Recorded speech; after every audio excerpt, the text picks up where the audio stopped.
गरुड़ पुराण के अनुसार मृत्यु के बाद 13 दिनों तक आत्मा अपने घर में रहती है।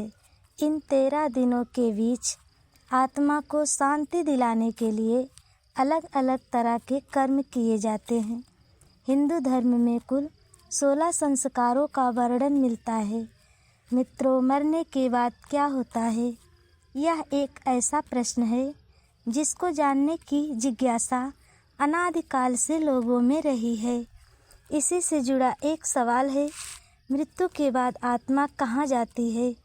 क्या वह दोबारा शरीर धारण करती है?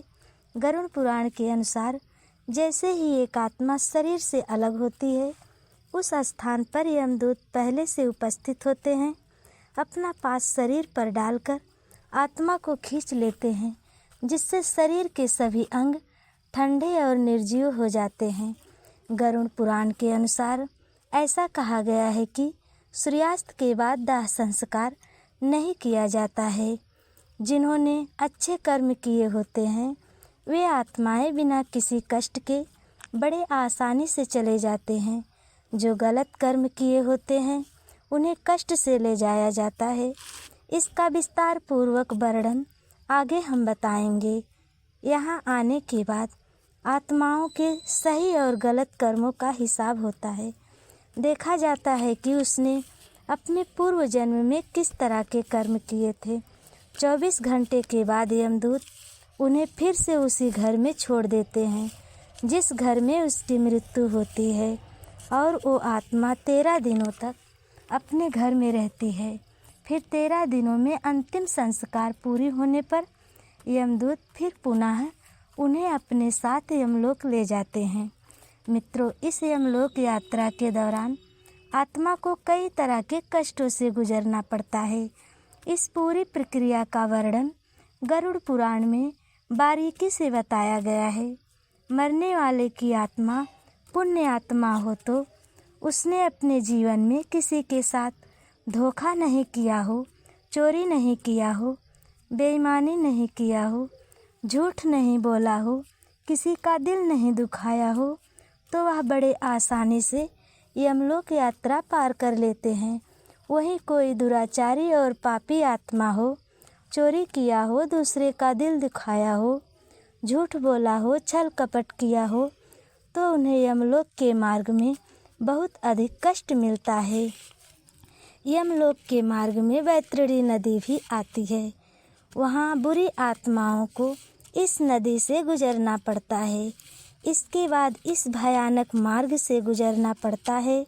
18वें दिन यमदूत उन आत्माओं को लेकर यमलोक पहुँचते हैं। यमलोक में एक नदी है। नदी के किनारे एक वृक्ष है।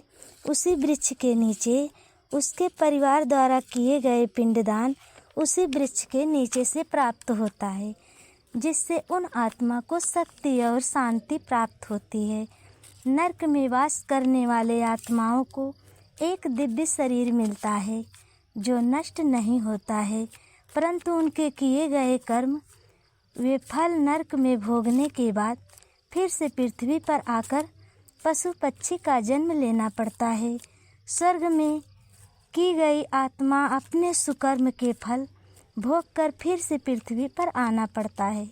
इसलिए हमारे धर्म ग्रंथों गीता उपनिषदों में कर्म का महत्व बताया गया है। आज के समय में लोग धर्म का आचरण छोड़कर लोग गलत मार्ग पर चल रहे हैं। मनुष्य के अलग अलग कर्मों के हिसाब से अलग अलग योनियों में जन्म लेना पड़ता है। नीच कर्म किया हो तो नीच योनि में जन्म लेना पड़ता है। अच्छे कर्म किया हो तो मनुष्य योनि में जन्म लेना पड़ता है। एक अच्छे कर्म ही हमारा सबसे बड़ा साथी है। दोस्तों, परिवार के सभी लोग केवल शमशान तक साथ देते हैं। कर्म और दान हमारे अंतिम चरणों तक साथ देता है। पापों से कमाया हुआ धन, छल कपट का धन मृत्यु के बाद सब यहीं पर रह जाएगा। केवल कर्म ही हमारे साथ जाएगा। चाहे अमीर हो या गरीब हो, सबकी शमशान पर एक ही सेज सजती है। इसलिए हमें सांसारिक मोह माया में पड़कर गलत कर्म नहीं करना चाहिए। कर्म पे हमें हमेशा ध्यान देना चाहिए।